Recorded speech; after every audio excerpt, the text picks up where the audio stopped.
Welcome.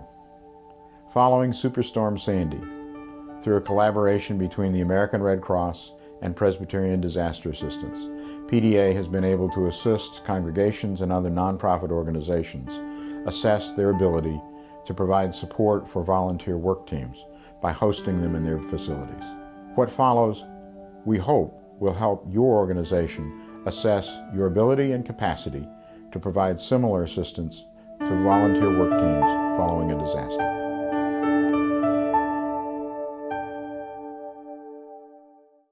A volunteer site is a church or a place that provides hospitality for volunteers coming into an environment or a city that's been devastated. For our recovery effort, volunteers are very important, and we need them as part of the whole effort to rebuild homes for our residents. In order to have volunteers, we need to have places for them to stay. Treat the volunteers as if they're coming to your own house. Hospitality is really the big word. So these are just people that are coming out of the goodness of their heart to work. So you want to treat them as if you would treat your honored guests. And they'll repay you for it in wonderful conversation and hard work in your area.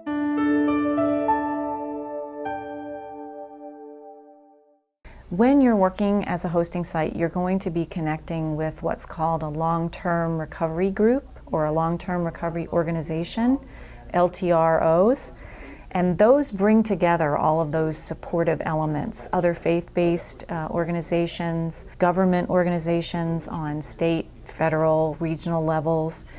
Those are places where you can take your concerns and also find ways to connect the people that you're working with much needed services so that their needs can be met. When we set up a volunteer hosting site, it's critical that that site have a connection to the long-term recovery committee in the area that is providing meaningful work, that case management and construction management. They include the construction folks, the people who are going to do the rebuilding. They include people from FEMA and volunteer agencies. It's very nice when a church has someone in their congregation that's actually serving in some capacity in that group. That's not always the case. But just knowing that they have a link to the person on the long-term recovery organization, this ensures that when volunteers arrive at your host site, they have meaningful work. It's critical because the worst thing that we can do is have folks fly across the country or drive in after several hours and get to a host site and then sit around for a half a day or even a full day and say, what are we going to do?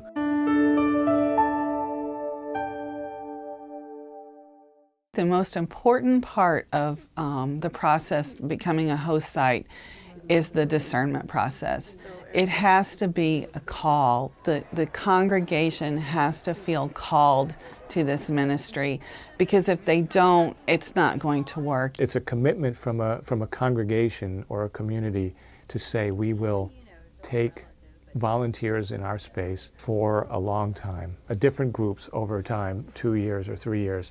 The board of the church session, as well as your key leaders and volunteers, have to be committed to this. You also have to be able to explain it well to the congregation and to ask the congregation to equally make the sacrifice and to embrace the program. Really have to have complete buy-in. With the involvement or lack of involvement, fatigue sets in, and if the congregation or the members of the organization haven't bought into it, after a period of time they start wondering, why are the volunteers still in our fellowship hall? Why are they still using our clubhouse? When that fatigue sets in, then disgruntlement sets in, and the housing site will ultimately fail. We discerned about our mission for probably 6 months prior to that to make sure that we could do it.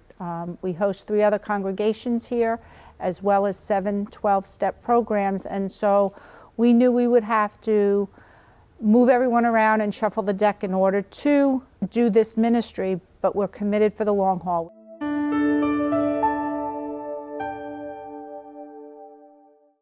You would get an inspection They would determine if your facility is appropriate, how many people you could house, and what the best way is for your facilities to support volunteers. We kind of survey the area. Is it a residential area? Is it an urban downtown, New York City area, for example?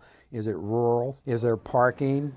What's in the general neighborhood? We then go in to the facility and we do a walk-around tour, again, seeing what rooms are available and what they have. We look at what the site's capacity is. PDA has a wonderful report that we get then that says from all the questions that are asked what capacity there is, including some very concrete steps to take to make it a better site. When we were thinking about being a host center, it was the Presbyterians who came and checked out our site, and they were the evaluators, and they said, oh, you could do 15 to 25 people with the space you have. We check to make sure that building codes and fire codes have been reviewed, because we don't want to get a site into trouble with their local government. Do they need a variance to allow people to stay in their facility for a week at a time?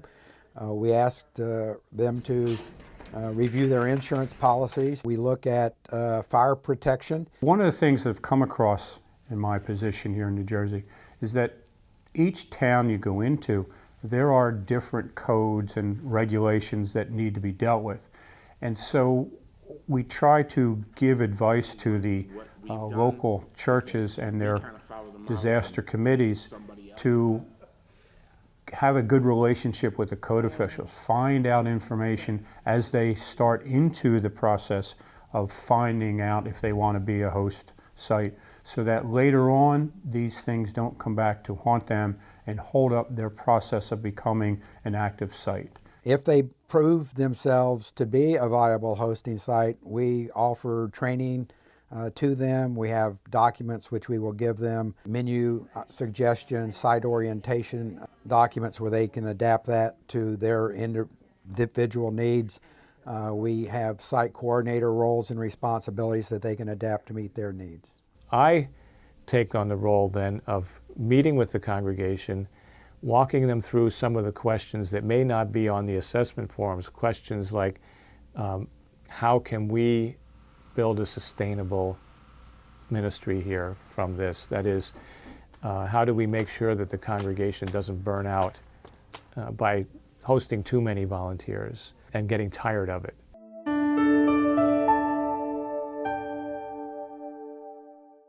We didn't have all the money in place.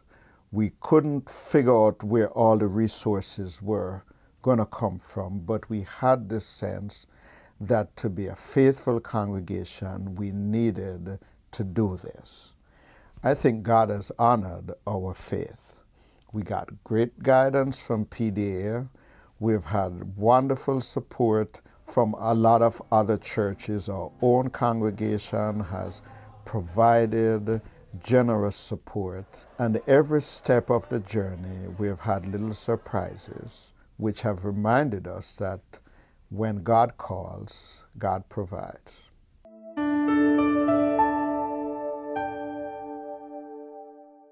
We recognize that the pastor cannot be the only person working with volunteer hosting, but that this is a congregational effort and needs a team. We have 39 people signed on, but we have a core group of about 4 of us. The congregation needs to have a volunteer host site manager. It needs 5 or 6 people who are together discerning what this congregation is giving and making sure that it's being given. I do have volunteers from our church that are required to do certain things because it's overwhelming. It can get overwhelming, especially when we're hosting teams back to back, and we get teams like 30, 40 a week, and so you need people to shop for you need people to assist in the cooking, we need people to do the laundry, like the linens we have, blankets and all that stuff. We need people to help clean up. Then once they're up and running, we also give support to them so that they show up every so often to find out if there's any difficulties, problems they're having, or things that have worked well, and I can pass on to other host sites.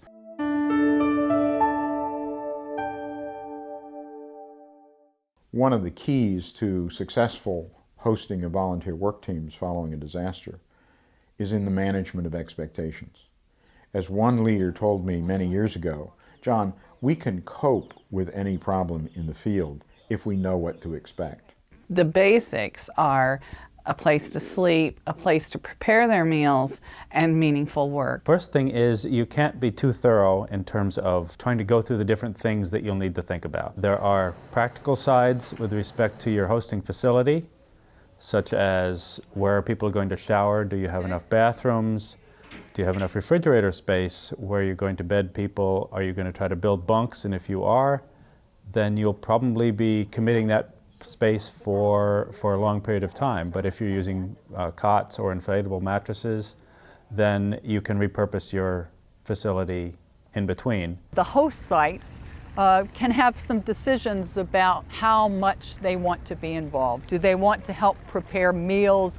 Do they want to help shop for the volunteers? And you can provide as many services or as few services as you want, but the ones that are successful are the ones that really take the burden off the volunteers of food preparation, food shopping. We have a food pantry, and we provide for breakfast where there's nothing like Brooklyn bagels at Brooklyn and Staten Island. So bagels and cream cheese and cereal and muffins. And then at lunch, for lunch they make their sandwiches to take. We decided we were going to provide all the meals. You may think you have to do this all yourself, but you don't. You can have the community help you.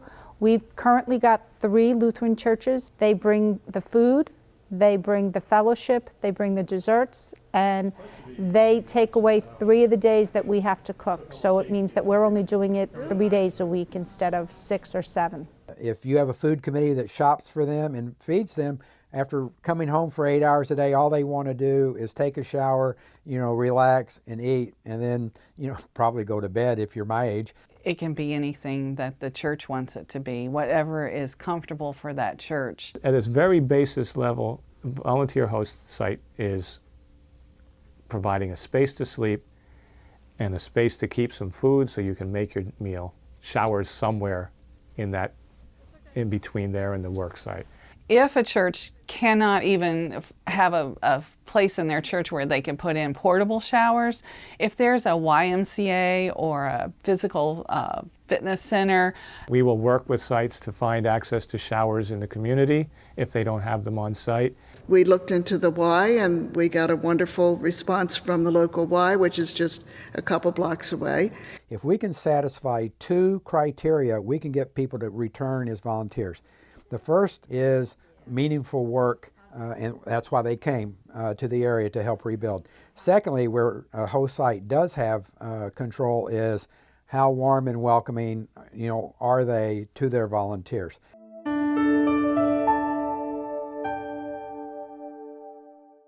To have a successful outcome, the host site really needs to focus on communicating with the work teams before they come. They would receive, once they make their reservation, they receive our handbook. Our handbook consists of the liability forms and a medical waiver forms. The medical waiver form is just in case you get hurt on the job.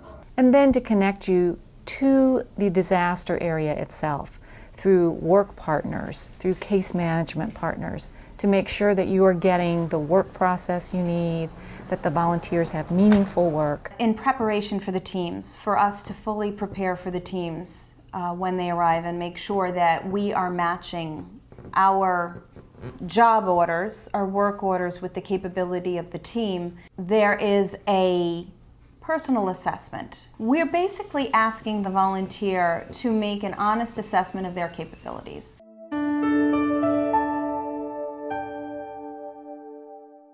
One of the things that one wants to make sure one develops is an orientation plan so that your volunteer guests learn about your facility in a standard way, that they learn all of the do's and don'ts for the facility. We orient the team on the first day, the first evening they come in. I like them to respect our premises. There are things we ask them, respect our premises. And what makes for an excellent hosting site is when the volunteers in the host site become engaged with the volunteer work teams. That means providing structure for the team, an orientation every morning so that they'll know what work they're doing, and have some expectations for what they should be seeing when they go out to the field. At the same time, they need to provide a debriefing time after dinner or even devotions if that's part of the culture of the volunteer work team that's come, so that people have a chance to debrief and to talk about what they've seen and what they've heard and what they've experienced during the day. After a team leaves, I'd send them a thank you note.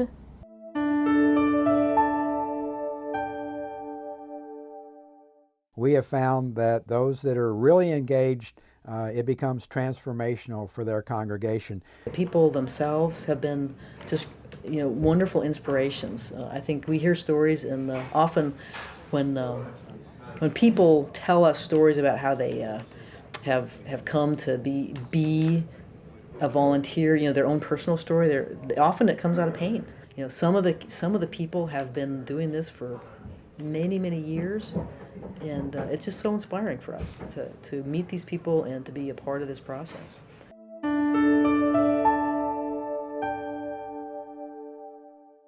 A lot of congregations that I've talked to, some of them feel like they shouldn't be charging any kind of fees for people coming in because they're doing this good work and our community really needs it, and we're so grateful to them. One of the things with hosting is that you can charge a per diem to the volunteers that are coming. Typically that's $20, $25 per person per day. Some of that money can be put into savings, and some of it goes towards paying ongoing costs, cleaning costs, utility costs, hot water usage for showers. We do charge a fee of $30 per volunteer per night, and that helps us to underwrite the cost of our meals because we provide 3 meals.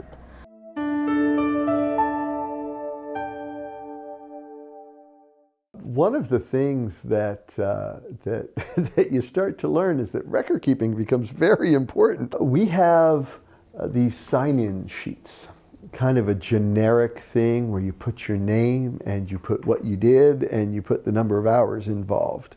This information can go out to funding organizations that make available resources so that we can continue to do that make available resources that we may take advantage of as we set up a host site. Sometimes the instinct is to absorb costs or to absorb the responsibilities. Record keeping helps keep you from misrepresenting what it is to host, because you want to have an accurate picture of what it took, and that way you know you're offsetting costs appropriately and you're not creating problems down the line that you're not anticipating. One of the things that I learned from the Red Cross many years ago was the first thing that a disaster director does when they enter into a disaster area is to plan the exit strategy. In other words, you plan the benchmarks which will signal that it's time to go home. Volunteer work sites need to do the same thing, as do hosting sites. When the work is done, it's time to go home. It's time to close the hosting site. It's important for the organization or the congregation to have a deliberate process of planning and executing their exit strategy far in advance of the time that it becomes necessary to implement it.